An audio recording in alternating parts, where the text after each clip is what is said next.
বিশ্বজিৎ ভগবান যদিও অবলীলা ক্রমে সেই দৈত্যকে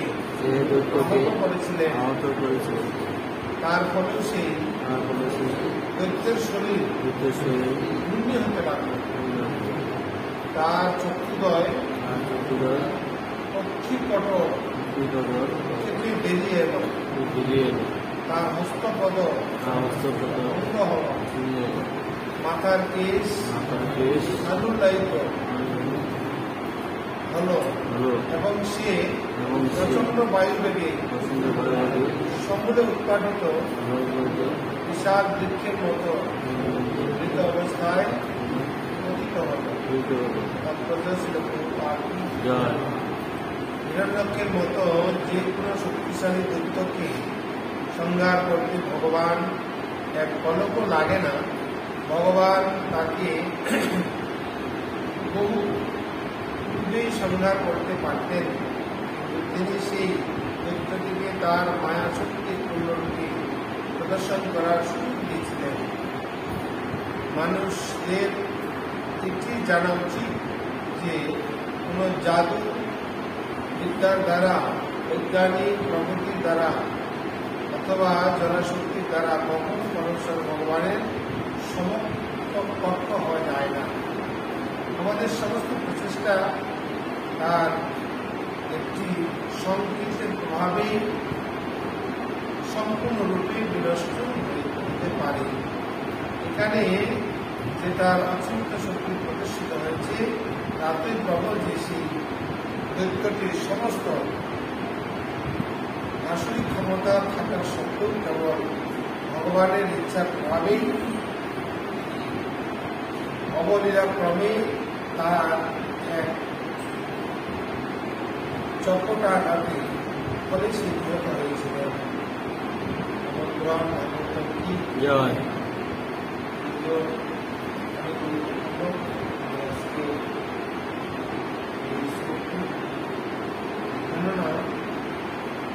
ভগবান তার মায়া শক্তি এবং অন্তরঙ্গা শক্তি দুইটা শক্তির কথা এখানে তুলে ধরেছেন শ্রী প্রভুপাদ।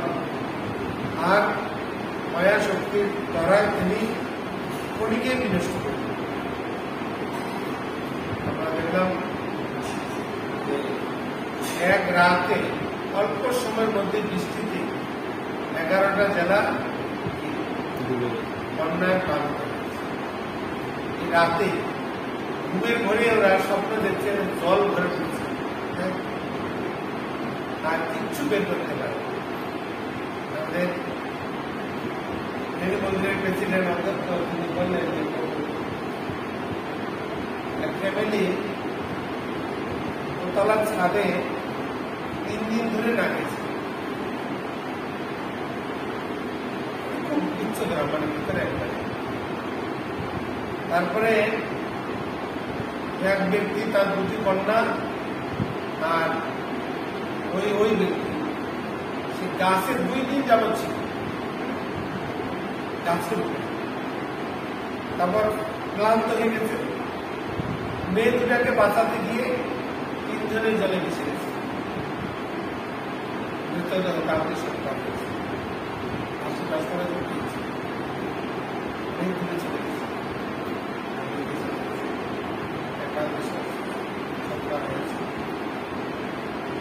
ক্রন্দন বা দুঃখের কোন শেষ থাকে।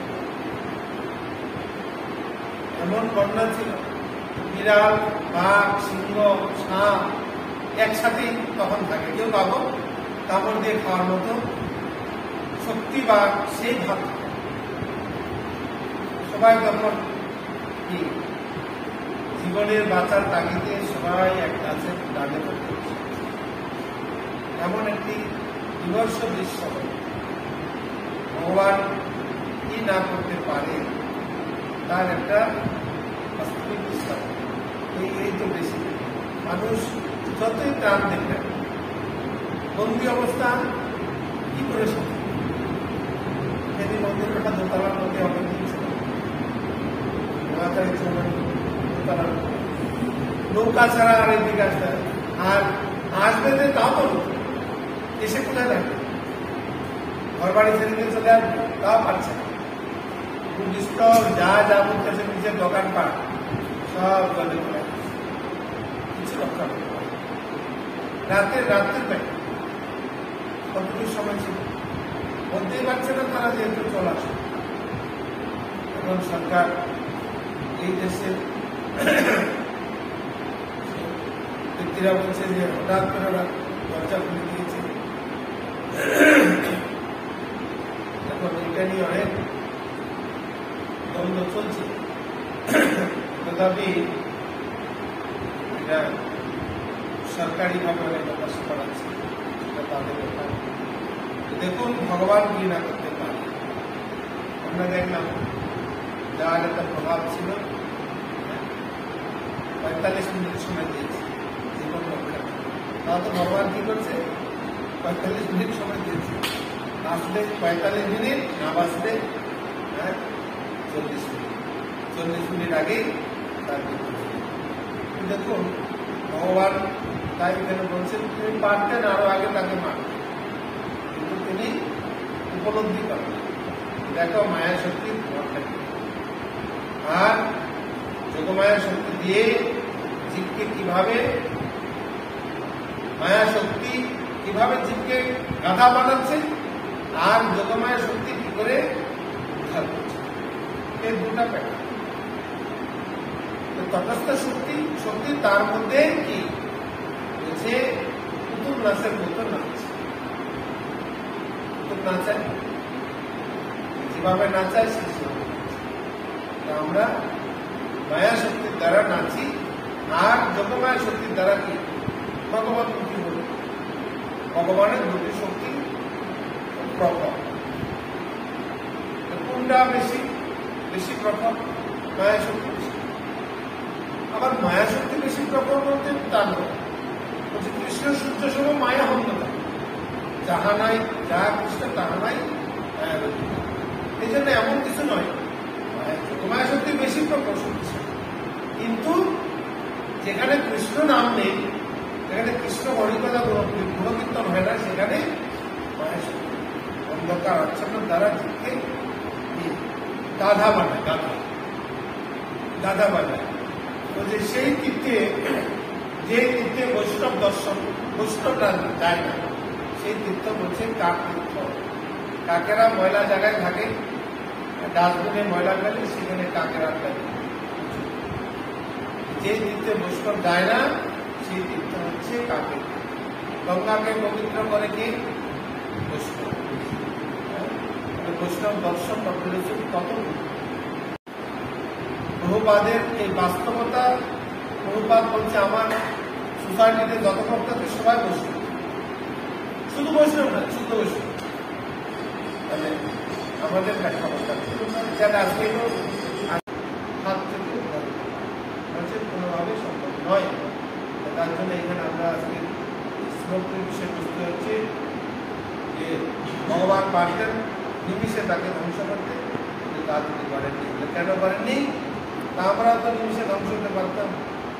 মানুষ কত কান্নাকাটি করছে ভগবানের কাছে, ভগবান আমার মৃত্যুটা হচ্ছে না কেন? তাই কি হয়? জড় জগৎকে বুঝাচ্ছে, উপলব্ধি করাচ্ছে, দেখো জড় জগৎটা কি আর জন্ম সৃষ্টির রহস্যটা কি। এই জন্য আমরা এই দুঃখে দুঃখে তুষের আগুন জলে লইয়া করি, গান গেয়েছে না, আমরা তুষের আগুনের মতো জ্বলছি। আগের দিনে গ্রামের মানুষরা মেজ খাটি ছিল, বেশি দিনের মেজ আসছে, তাদেরকে আগুন এসে আগুন জীবন্ত রাখে, ঘরের ভিতরে মাটির পাত্রের মধ্যে আগুন জীবন্ত রাখে। আর ওই যে ময়লা জায়গায় যে আগুন ধাপ বলে আগের দেশে, আগুনের কুণ্ডলি, সেখানে সবসময় আগুন জ্বলে। প্রতিদিন অনেক গরু খড় খেতেন, অন্য দিতেন। আর গোবর আছে, এক সাইডে গোবরের ঘর রাখে, আরেক জায়গায় হচ্ছে ময়লা। গোবরও আস্তে আস্তে ওখান থেকে কিছুটা আগুনটা ধরে রাখে। মানুষ সেখান থেকে মায়েরা দেখেছে ওখান থেকে আগুন নিয়ে আসে চুলা থাকে। আর কাঠের আগুন ছিল, সারা রাত কাঠের আগুন এখানে থাকে। ওই পুরনো আগুন দিয়ে নতুন আগুন তৈরি, মানে এরকম দেখেছি। কারো বাড়িতে আরেক বাড়িতে আগুন নিয়ে আসে, মেজ ছিল না, মেজ তো বেশি দিনে আসছে, বিড়ি সিগারেট মেজ, আগুন ওইভাবে আসে। আর আদিম যুগের মানুষরা, আমাদের যদি আমরা গ্রহণ করি আদিম যুগের, মানে আদিম যুগের কোনো মানুষ ছিল না, যদি কলির প্রভাবে প্রভাবিত হয়ে তারা বনে বাস করতে লাগলো। পরশুরামের যুদ্ধে ক্ষত্রিয়রা সেই বনে পালিয়ে গেলেন, তখন তারা কাটে কাটে দর্শন দেখে এখনো খুঁজছে। দক্ষিণ আফ্রিকার জঙ্গল, আমেরিকার বিভিন্ন জায়গায় সেই দাবানলের ঘর তুলে ছাই হয়ে যাচ্ছে। এই হচ্ছে বিষয়। হরে কৃষ্ণ। আজকে এখানে বিশ্রাম থাকুন। আজকে হচ্ছে দ্বাদশী, একাদশী, দ্বাদশী মহান ব্যাপার। অম্বরীশ মহারাজ দ্বাদশীর কারণে তাকে অভিশপ্ত হতে হলো সে দুর্বাসা ঋষির কাছ থেকে। বারণটা টাইম দেওয়া দরকার, কিছু না হলে জলগুলো বারণ হয়ে যাবে। কারণ আজকে যা খাবে তাই পাবে, রবি শস্য খেতে হবে, কিছু খেলেই পারবে। রথের পরের দিনে সকালবেলা যা খাবে তাই পারবে। তো তাই তুমি কিছু খালি সেটা জল খেয়েছে, তাদের দুর্বাসা তাকে তার অভিশাপ দিয়েছে। সে অভিশাপ পুনরায় আবার দুর্বাসা দিচ্ছে।